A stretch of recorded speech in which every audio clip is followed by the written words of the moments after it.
2. Fisiología lipídica.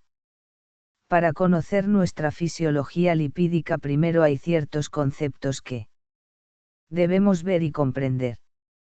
Empecemos por el principio. 2.1 ¿Qué es el colesterol? La respuesta fácil es que es una molécula orgánica más de nuestro cuerpo. La respuesta técnica es que es un esterol con 27 átomos de carbono con una textura cerosa similar a la grasa que se encuentra en todas las células del cuerpo humano. Sí, en todas.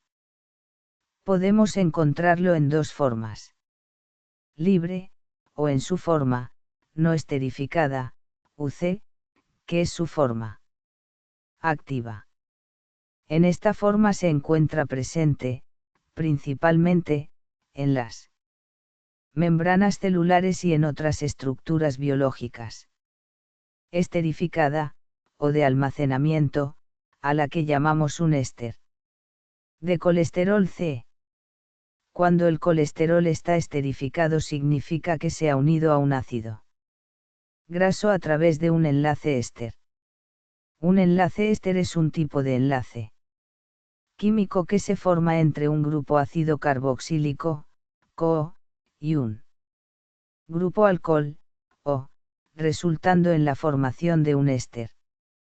Este enlace se crea a través de una reacción de condensación, también conocida como esterificación, donde se libera una molécula de agua, HO, en el proceso. En su forma no esterificada, el colesterol está presente en la membrana celular y en otras estructuras biológicas. Cuando se esterifica, se convierte en ésteres de colesterol, lo que puede ayudar a su transporte por el torrente sanguíneo y a su almacenamiento en tejidos adiposos. Los ésteres de colesterol son menos solubles en agua que el colesterol libre y, por lo tanto, pueden ser transportados más fácilmente en la sangre. Figura 2.1. Estructura de una lipoproteína con diferencia de colesterol libre y éster de colesterol. El colesterol esterificado se encuentra principalmente en las lipoproteínas, que son partículas de transporte de lípidos en la sangre. Dentro de las lipoproteínas, el colesterol esterificado se encuentra en el núcleo lipídico, junto con otros lípidos como los triglicéridos. Las lipoproteínas, como las lipoproteínas de baja densidad, LDL, y las lipoproteínas de alta densidad, HDL, transportan el colesterol esterificado hacia y desde los tejidos, así como hacia y desde el hígado, donde se metaboliza y se excreta. Te pongo un ejemplo para que lo entiendas mejor. Imagina que las LDL son un camión de reparto que se del hígado, que es su almacén central, cargado con paquetes de colesterol, éster de colesterol. Este camión viaja por la ciudad del cuerpo, dejando estos paquetes en las casas, las células. Una vez que el camión ha hecho sus entregas, regresa vacío al almacén, el hígado, donde se carga con basura y se dirige al vertedero, que es la excreción del cuerpo a través de la bilis, o también estos camiones de reparto, LDL, pueden ser recargados de nuevo con paquetes de colesterol en el hígado y salir nuevamente a hacer entregas por la ciudad. Si las LDL sufren algún daño en el proceso de reparto del colesterol, el hígado no las va a ver como una proteína de transporte funcional y las va a dejar circulante, pues no quiere que ningún camión estropeado entre en él almacén, hígado, y entonces esas LDL serán peligrosas. Esto solo pasa cuando dejamos de comportarnos como seres humanos y adoptamos costumbres que difieren de nuestra evolución o hacemos cosas que están fuera de lugar. Pero esto es algo de lo que te hablaré después con mayor detalle. Por otro lado, el colesterol solo puede ser producido por organismos del reino animal, su primo de origen vegetal es el llamado fitoesterol. Los fitoesteroles tienen una estructura muy similar al colesterol y en el sistema digestivo pueden reducir la absorción de colesterol. 2.2 Funciones del colesterol. 2.2.1 Forma parte de todas las membranas celulares. El colesterol es un componente fundamental de las membranas celulares en los animales, incluidos los humanos. Junto con otros lípidos como los fosfolípidos, el colesterol ayuda a mantener la integridad estructural y la fluidez de las membranas celulares. Además, gracias a esta capa lipídica, se hace posible la entrada de cosas importantes, como los nutrientes hacia dentro de las células, y la salida de los desechos hacia afuera. Sin colesterol, la vida no sería posible. Tener niveles bajos podría generar una alteración de la estructura celular que puede provocar disfuncionalidad celular y una disminución de la señalización celular, ya que el colesterol desempeña un papel muy importante en los receptores de señalización, es decir, una reducción en los niveles de colesterol puede afectar la capacidad de las células para recibir y responder adecuadamente a las señales del entorno extracelular. Y cuando tus células ven afectada esta capacidad es el principio del fin. 2.2.2 Es vital para el correcto funcionamiento del sistema cognitivo. El colesterol es vital para el correcto funcionamiento del sistema cognitivo, ya que permite la comunicación entre neuronas y fomenta el desarrollo de nuevas células nerviosas.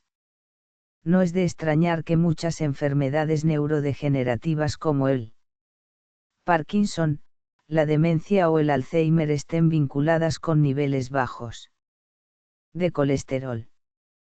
Para que te hagas una idea de la importancia del colesterol en el cerebro, este órgano supone un 2% del peso corporal y alberga el 25% del colesterol de todo el organismo. 2. Por otro lado, el colesterol es un precursor importante en la síntesis de serotonina. La serotonina es un neurotransmisor que desempeña un papel crucial en la regulación del estado de ánimo, el sueño y el apetito. Para producir serotonina, el organismo necesita una enzima llamada triptófano hidroxilasa, que requiere hierro y tetrahidrobiopterina, BH4, como cofactores, y el colesterol sirve como sustrato para la producción de BH4. 2.2.3 Resulta esencial en la producción de hormonas suprarrenales. Hormonas como el cortisol, la aldosterona y, por supuesto, las hormonas sexuales, andrógenos como la testosterona, estrógenos.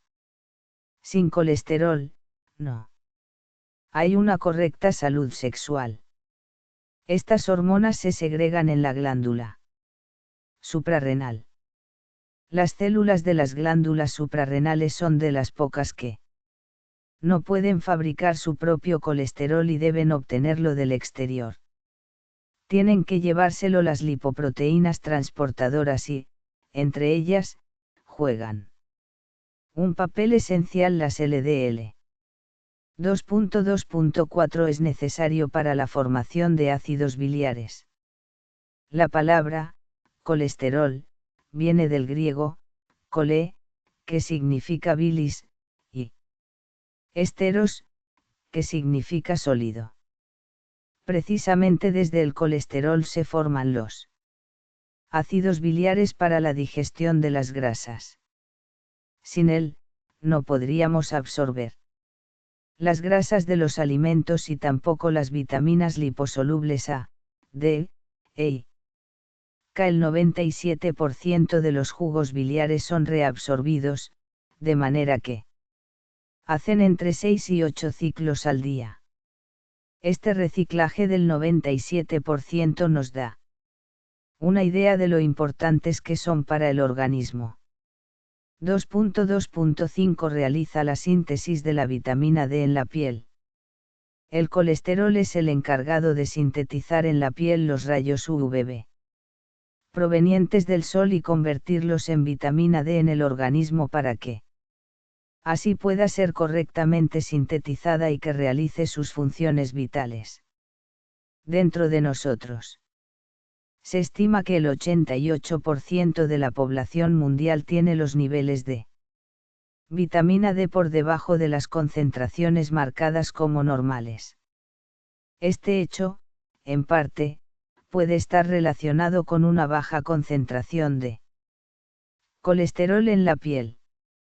La piel tiene la capacidad de sintetizar su propio colesterol, pero esta producción es insuficiente para cubrir todas sus necesidades y, en una situación con bajos niveles de colesterol sanguíneo, es probable que la piel no pueda adquirir todo el colesterol que necesita para realizar sus funciones.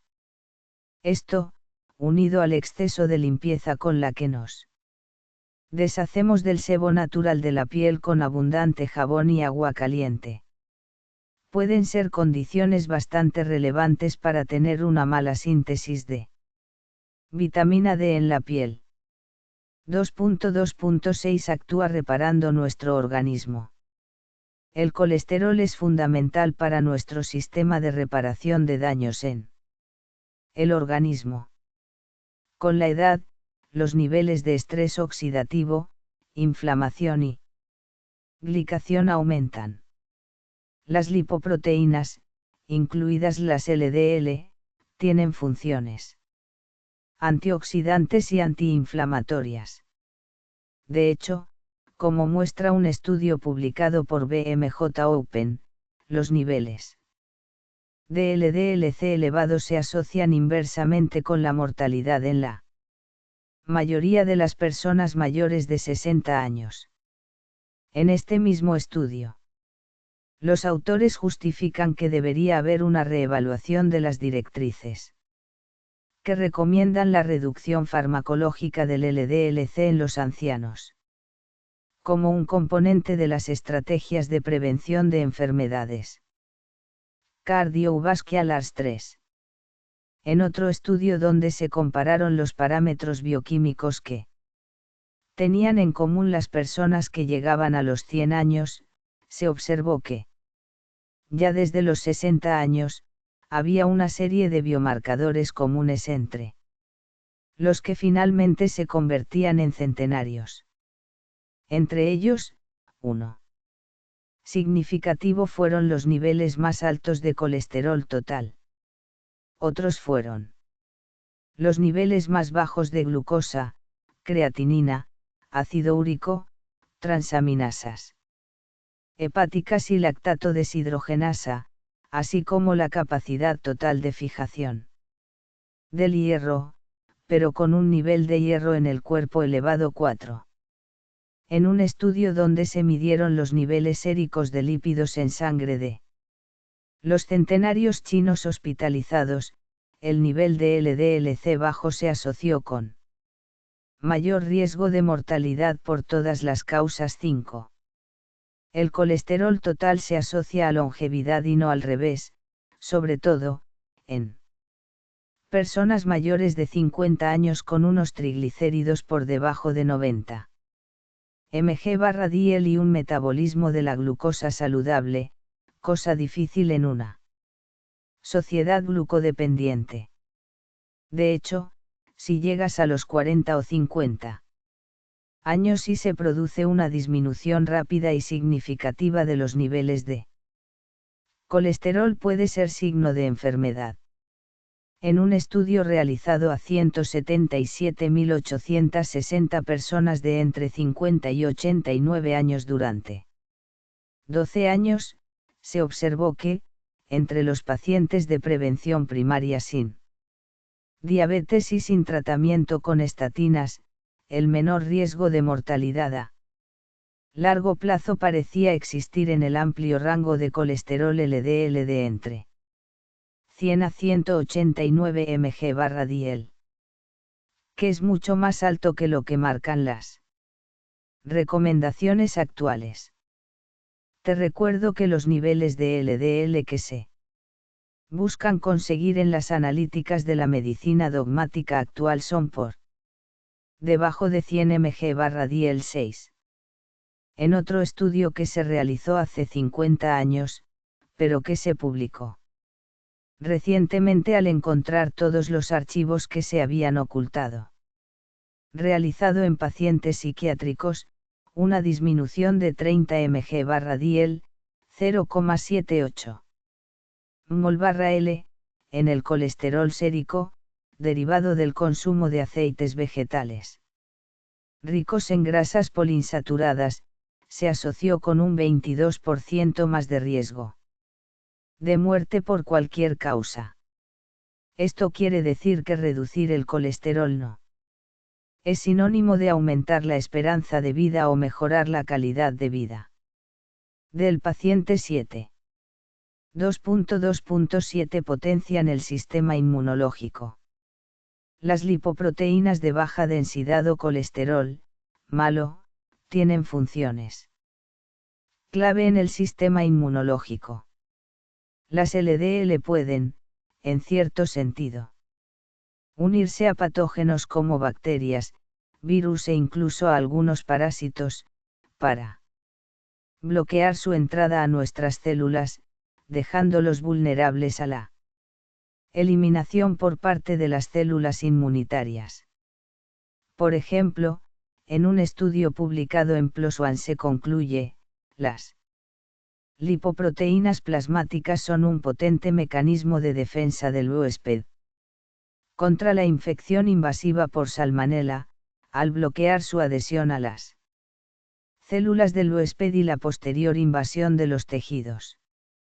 En el estudio, un aumento de 7 veces en las LDL en los ratones de prueba resultó en una tasa de supervivencia del 95%, en comparación con una tasa de supervivencia del 0% en los controles 8. Los patógenos no solo pueden generarnos daños infectándonos directamente, sino que también pueden hacerlo mediante la exposición de las células a las toxinas que transportan. Por ejemplo, la endotoxina o lipopolisacárido, LPS, se encuentra en las membranas de algunas bacterias. Se ha comprobado que altos niveles de exposición a esta endotoxina puede provocar una activación del sistema inmunológico tan grave que puede causar sepsis e incluso la muerte. Las lipoproteínas, como la lipoproteína de muy baja densidad, VLDL, y la de baja densidad, LDL, se unen al LPS y la neutralizan, disminuyendo la necesidad de una mayor activación del sistema inmunológico. Los estudios en animales han demostrado que los ratones con colesterol bajo, en comparación con aquellos con niveles normales, tienen mayor riesgo de sufrir sepsis fatal cuando se exponen al LPS. Y en algunos estudios se ha comprobado que niveles más altos son aún más protectores. 9, 10. Las lipoproteínas también pueden bloquear de forma indirecta la entrada de patógenos a las células al ocupar el lugar donde estos se establecerían. Por ejemplo, las LDL previenen la entrada de virus que causan el resfriado común a través del receptor de LDL o las VLDL que previenen la invasión de la malaria al hígado a través del receptor de VLDL. En este caso, las lipoproteínas actúan como si estuvieran jugando al juego de las sillas musicales, ocupan los lugares donde irían los patógenos aumentando la probabilidad de que estos queden fuera, y esto hace más probable que nuestras propias células inmunitarias puedan capturar las 11. Existen más mecanismos documentados por los que las lipoproteínas son claves en la protección frente a patógenos. Es un hecho que forman parte de nuestro sistema inmunológico innato y tienen un papel protector en los seres humanos. Incluso hay estudios científicos que han vinculado la reducción del colesterol con la muerte por infección y el aumento del riesgo de sufrir cáncer, que también está relacionado con un sistema inmunológico más débil. 13. Para acabar, quiero hacer una breve reseña sobre las personas con hipercolesterolemia familiar. En un estudio se determinó que, en el siglo XIX, donde la causa de muerte principal era por enfermedades infecciosas, las personas con hipercolesterolemia familiar tenían el doble de supervivencia que la población general. 14. 2.2.8 tienen funciones anticancerígenas. En un estudio del año 2017, con una intervención de 13 años y con más de 1.200.000 mujeres, se demostró que las mujeres mayores de 40 años con colesterol alto tenían un 45% menos de probabilidades de desarrollar cáncer de mama que aquellas sin colesterol alto. De las pacientes que desarrollaron cáncer de mama, aquellas con colesterol alto tenían un riesgo de muerte un 40% menor. Los autores concluyeron que las mujeres con colesterol alto tienen tasas sorprendentemente más bajas de cáncer de mama y mejores resultados de supervivencia. 15. Es cierto que la relación entre el colesterol y el cáncer es muy controvertida. Y, como con muchos aspectos de la salud, los estudios apuntan hacia varios frentes. Sin embargo, en estudios con animales se ha observado que los niveles elevados de colesterol en sangre aumentan las funciones antitumorales de las células asesinas naturales, natural killer cells. Estas células actúan como potentes efectoras inmunitarias en la inmunovigilancia del cáncer, muestran una respuesta rápida y eficaz contra el inicio y la progresión de los tumores. 16. Además, el colesterol acumulado en la membrana plasmática fortalece la señalización del receptor de células T y la inhibición de la esterificación del colesterol potencia la actividad antitumoral de las células T. 17. Después de leer sobre todas las funciones del colesterol, donde todas las lipoproteínas son importantes, incluidas las LDL, es dramático ver cómo la medicina actual sataniza una molécula que es vital para el organismo y la denomina colesterol malo. No, no hay colesterol malo y colesterol bueno. Todo el colesterol es bueno. Lo que lo hace malo es el ambiente hostil de la persona. 2.3 ¿Cómo se produce el colesterol en nuestro organismo? Algunos alimentos contienen colesterol y se estima que alrededor del 25% del colesterol de nuestro cuerpo proviene de esta vía. Es lo que se denomina colesterol exógeno y es alrededor de unos 300 a 500 miligramos al día. El 75% restante, que es aproximadamente entre 800 a 1200 mg, se produce dentro de nuestro cuerpo, concretamente, en el hígado, y se denomina colesterol endógeno. Por otro lado, es importante entender que las reservas corporales totales de colesterol en el organismo son de aproximadamente 30 a 40 gramos, entre 30.000 y 40.000 miligramos. Principalmente, en nuestras células. La gran mayoría de las células de nuestro cuerpo pueden producir su propio colesterol, aunque también requieren del colesterol circulante. Es importante destacar que algunas células no tienen la capacidad de producir colesterol, como, por ejemplo, los glóbulos rojos, y requieren del colesterol que está circulante para realizar sus funciones 18. Otras células que tienen una capacidad limitada o nula para producir colesterol son las siguientes. Las células de las capas más externas de la piel, llamadas queratinocitos, tienen una capacidad limitada para sintetizar colesterol debido a su especialización en funciones relacionadas con la formación de la barrera cutánea y la protección contra el ambiente externo. Estas células obtienen la mayor parte del colesterol que necesitan de la circulación sanguínea. De ahí, los desórdenes producidos en la piel cuando el colesterol circulante es bajo. Las células del sistema nervioso central, como las neuronas y las células gliales, tienen una capacidad reducida para sintetizar colesterol debido a la presencia de la barrera hematoencefálica, que controla el paso de moléculas desde la sangre al cerebro.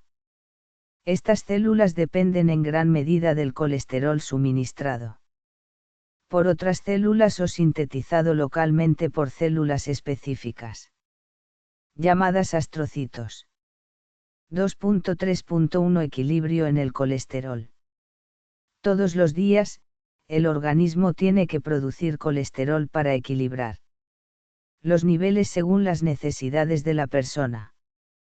Hasta hace unas pocas décadas, se pensaba que el consumo de colesterol dietético tenía relación directa con el aumento del colesterol en sangre, concretamente, con el aumento de las LDL. Sin embargo, la evidencia actual es clara: el colesterol dietético no es un factor determinante en la subida del colesterol endógeno. En realidad, el organismo realiza un proceso epigenético, es decir, de adaptación al ambiente según la cantidad de colesterol que se ingiere. Si consumes mucho colesterol dietético, el hígado producirá menos colesterol endógeno y, viceversa, si comes poco colesterol dietético, el hígado produce mayor cantidad de colesterol endógeno 19. El colesterol dietético tiene muy poco impacto en el colesterol del cuerpo. Esto es un hecho científico, no una opinión, y cualquier persona que defienda lo contrario demuestra un bajo conocimiento sobre el colesterol. De hecho, en las recomendaciones dietéticas saludables de Canadá, eliminaron el límite superior para el consumo de colesterol dietético 20. Este es un proceso de adaptación al ambiente que requiere tiempo, por eso no es recomendable pasar de comer 3 huevos a la semana a comer 23. Hay que ir poco a poco para que el organismo se adapte al nuevo ambiente. Para ejemplificarlo, os muestro un estudio práctico.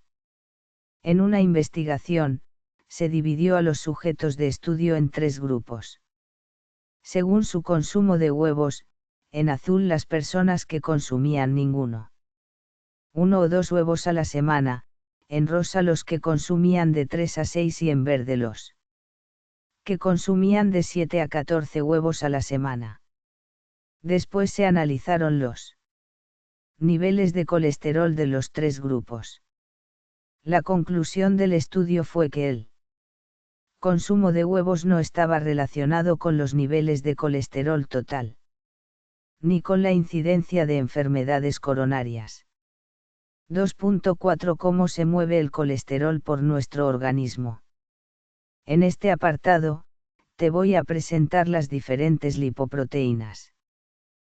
Pueden ser muchos nombres y detalles, pero en el glosario del final del libro las encontrarás todas por si en algún momento te pierdes.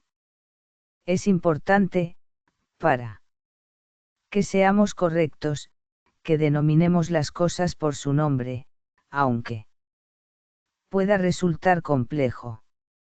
Tenemos que ver nuestra sangre como un gran río con afluentes. Como bien sabes, la grasa no se lleva bien con el agua y siempre tienden a separarse.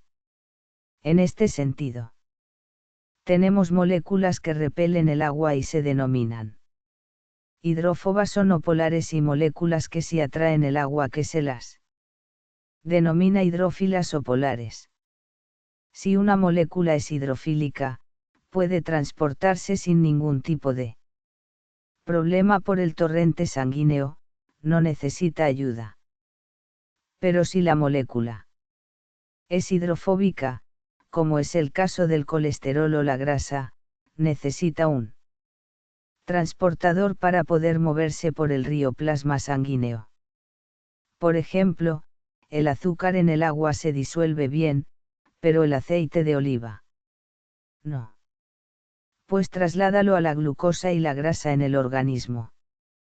Por lo tanto, los lípidos esteroles, de los cuales el éster de colesterol es la forma predominante en el plasma, debido a su cualidad hidrofóbica, deben ser transportados por el torrente sanguíneo. Necesitan una proteína transportadora. Figura 2.2. Estructura de una lipoproteína. Estas proteínas transportadoras se llaman lipoproteínas. Son las conocidas lipoproteínas de alta densidad, HDL, lipoproteínas de baja densidad, LDL, lipoproteína de densidad intermedia, y DL, lipoproteína de muy baja densidad, VLDL. Están formadas por fosfolípidos, colesterol, triglicéridos. En su estructura hay apoproteínas, otro tipo de proteínas que, cuando se unen al lípido, se denominan apolipoproteínas. 2.4.1 Las apolipoproteínas. Las apolipoproteínas son una parte muy importante de la superficie de la membrana de las lipoproteínas, ya que mantienen unida la estructura y tienen una serie de funciones muy importantes en el organismo. 1. Ayudan a la integridad de la estructura y a la solubilidad de la lipoproteína. La solubilidad es la capacidad de disolverse en la bicapa lipídica, nos habla de una propiedad clave a la hora de atravesar y penetrar en la célula. 2. Sirven como cofactores en reacciones enzimáticas. Por ejemplo, facilitando la liberación de ácidos grasos provenientes de las lipoproteínas para su uso como fuente de energía en los tejidos.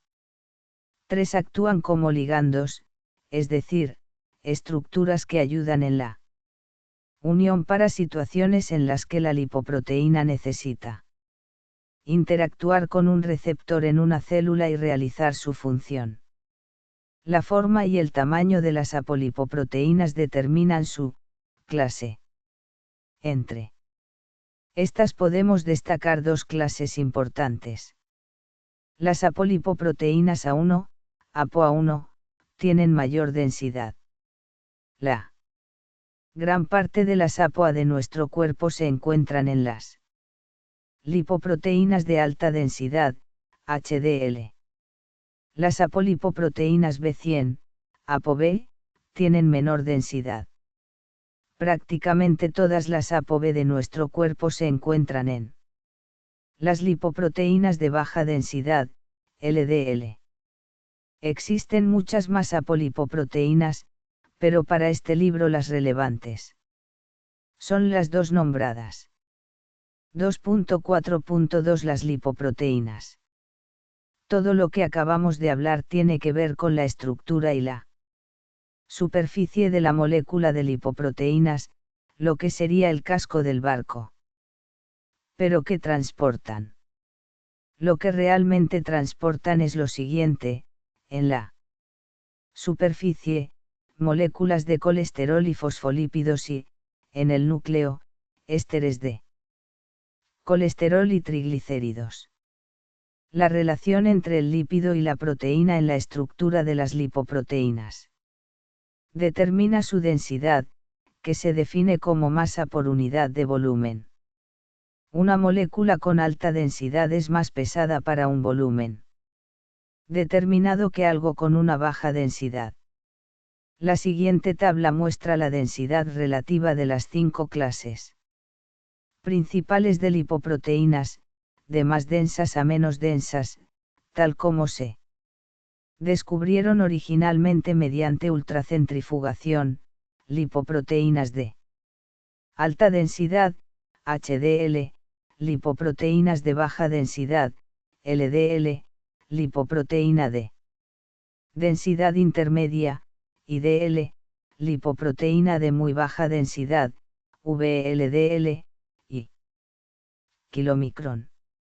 La diferencia en la densidad entre la lipoproteína más densa y la menos densa es muy sutil, alrededor del 10 o 15%. Por el contrario, la diferencia de diámetro entre cada lipoproteína es muy grande, hasta 2 órdenes de magnitud. Este es un dato importante cuando hablamos del volumen de las lipoproteínas. Las lipoproteínas VLDL, IDL, LDL y HDL se forman principalmente en el hígado y son las que transportan el colesterol y los triglicéridos que se componen en él. Estas lipoproteínas transportan también vitaminas liposolubles. Luego tenemos los kilomicrones, que son lipoproteínas con forma de esfera que se producen en el intestino durante los procesos de digestión de la grasa dietética, ingerida. Están compuestos principalmente de triglicéridos, colesterol, fosfolípidos y proteínas. Su función principal es transportar principalmente triglicéridos a los tejidos y células del cuerpo, para su utilización como energía o para su almacenamiento. Es otro tipo de barco que recoge grasa de los enterocitos y, gracias a su estructura, puede movilizarlos por la sangre. Es importante destacar que en el intestino también se producen otras lipoproteínas que a su vez transportarán triglicéridos y colesterol a las periferias, pero estas se producen en menor cantidad. Pero esto no queda ahí, dentro de cada tipo de lipoproteína encontramos diferentes subclases con diferentes nomenclaturas. Figura 2.3. Clases y subclases de lipoproteínas. Algunas observaciones que pueden surgir viendo la imagen. 1. Las lipoproteínas ApoA, es decir, HDL, son pequeñas en comparación con las lipoproteínas ApoB, es decir, VLDL, IDL y LDL. Esta cifra no está realmente a escala, la diferencia real es aún más pronunciada. 2. Como regla general, con excepciones patológicas, a medida que las partículas pasan de ser más grandes a más pequeñas, el contenido relativo de triglicéridos TG disminuye, mientras que el contenido relativo de proteínas aumenta, de ahí el cambio de densidad. 3. La masa real de colesterol es mayor en las partículas de LDL. 4. Cada lipoproteína específica tiene una composición central diferente, lo que significa que cambia la proporción variable de triglicéridos TG a éster de colesterol CE. Una partícula de VLDL tiene 5 veces más TG que CE, mientras que una partícula de LDL normalmente tiene 4 o más veces más CE que TG, es decir, una proporción mayor que 4, 1, y una HDL tiene un 90 o 95% de CE y menos del 10% de TG en su núcleo. 5. Las lipoproteínas que transportan TG son kilomicrones del intestino y VLDL del hígado. Porque a medida que las lipoproteínas progresan de mayor a menor, la concentración de triglicéridos disminuye y la concentración de colesterol aumenta. Las lipoproteínas de muy baja densidad, VLDL, después de los kilomicrones, son las lipoproteínas más grandes. Se exportan desde el hígado y van realizando sus funciones, que principalmente consisten en ceder algunos de sus triglicéridos en forma de ácidos grasos libres a las diferentes células de nuestro organismo. En este proceso, se van encogiendo a medida que también liberan fosfolípidos de su superficie. Una vez que se alcanza cierto tamaño o cierta flotabilidad, se denomina remanente de VLDL, y, en última instancia, IDL. Algunas de las lipoproteínas de densidad intermedia, IDL, aunque no todas, se someten a una lipólisis continua para reducir su tamaño y convertirse en partículas LDL. Es importante destacar que la mayoría de las IDL son eliminadas por los receptores de LDL del hígado y no se convierten en partículas LDL. A lo largo de estos procesos, las lipoproteínas más grandes se desprenden de fosfolípidos y ácidos grasos, triglicéridos, y, por lo tanto, se vuelven más ricas en colesterol. El vehículo final de transporte de colesterol al hígado son las partículas LDL. Así es, las LDL también transportan colesterol al hígado. Este proceso se denomina transporte indirecto inverso de colesterol. El problema es que, en este recorrido, las LDL pueden depositar colesterol en las paredes de las arterias, pero este suceso solo ocurre en ciertas circunstancias dentro de un ambiente hostil. Todo esto lo desarrollaremos más adelante. Históricamente se pensaba que el proceso de devolver el colesterol al hígado lo realizaban únicamente las lipoproteínas de alta densidad, HDL. En una acción denominada transporte inverso de colesterol o RCT.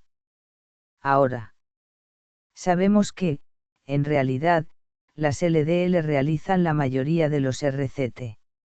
Si bien la partícula HDL es una parte crucial de la inmensamente compleja vía RCT, un hecho no tan conocido es que las lipoproteínas ApoB, es decir, las LDL y sus hermanas, transportan la mayor parte del colesterol de regreso al hígado.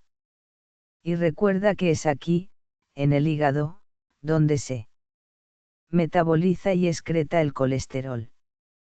En otras palabras, la lipoproteína, mala LDL, limpia más, lleva el colesterol de vuelta al hígado, que la lipoproteína buena, HDL. Este tema lo desglosaremos más adelante. 2.4.3 La lipoproteína, A, o LP, A. La lipoproteína, A, es un complejo. Tenemos la apolipoproteína o ApoA, que es una proteína estructural con forma de cola que se encuentra unida en la proteína de membrana apolipoproteína B de las lipoproteínas de baja densidad, LDL. Esta unión forma la lipoproteína A, o LP-A, que sería el complejo. La lipoproteína A es igual que la LDL, pero con una adición. Pues, unida a la ApoB, hay otra proteína, la apolipoproteína A. He querido dedicarle un subapartado a ella porque es muy importante en relación con todo lo que vamos a tratar en este libro. Para que veas más claramente qué es la lipoproteína A, puedes ver la figura 2.4. ApoA permite a LP-A realizar diferentes funciones. ApoA tiene una estructura diferente al resto de las apolipoproteínas. En lugar de incorporarse a la capa de la lipoproteína como lo hacen otras, se une a la ApoB en un extremo y se envuelve alrededor de la LP-A, como una cola larga. La lipoproteína A, o LP-A, es una molécula de gran relevancia en este libro. Y de ella hablaremos en siguientes capítulos. Es importante entender que la apolipoproteína AI, ApoAI, y la apolipoproteína A, ApoA, son dos tipos diferentes de apolipoproteínas con funciones distintas y asociadas con diferentes tipos de lipoproteínas en el cuerpo humano. Apolipoproteína AI, ApoAI. La ApoAI es una apolipoproteína que está asociada principalmente con las lipoproteínas de alta densidad, HDL. Es la proteína principal de las HDL y es esencial para la estructura y la función de estas lipoproteínas. Apolipoproteína A, ApoA. La ApoA es una apolipoproteína que está asociada específicamente con la lipoproteína A, LP-A.